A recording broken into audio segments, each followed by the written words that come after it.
Here you have a man who's past his prime.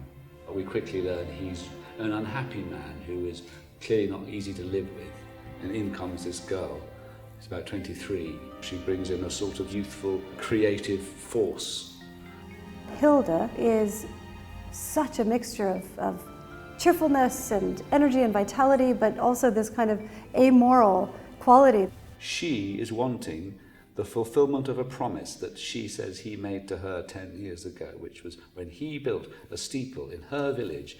At the celebratory event afterwards, he promised her, 13-year-old girl, he kissed her and promised her a kingdom. So 10 years later, today, the day which our play is on, she's come back to say, I want my kingdom back. And he can't remember promising it. But in unpacking his life and his frustrations, we see this relationship evolve and develop. There's a game. He's trying to work out what she wants. What's she after?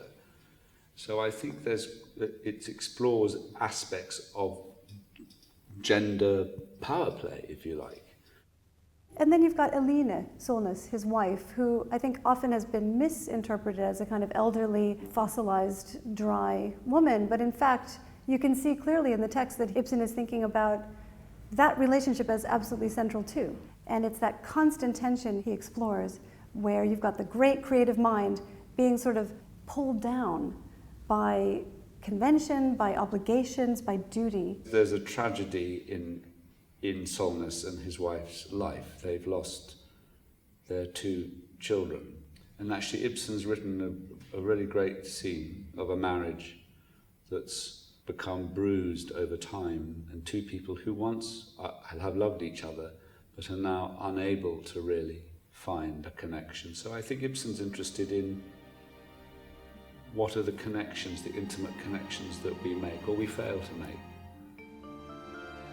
One of the reasons I think Ibsen remains so fascinating and enduring is that he gives us so much for us to do as an audience member. He actually really got it that modern playwriting is more about giving the audience the situation and letting the audience figure out what will happen next. That there aren't actually answers.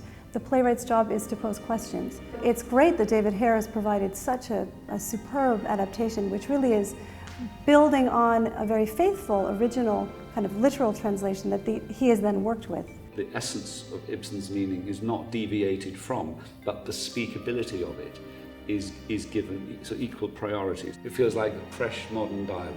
I feel I'm right in with an immediate situation between 2 people.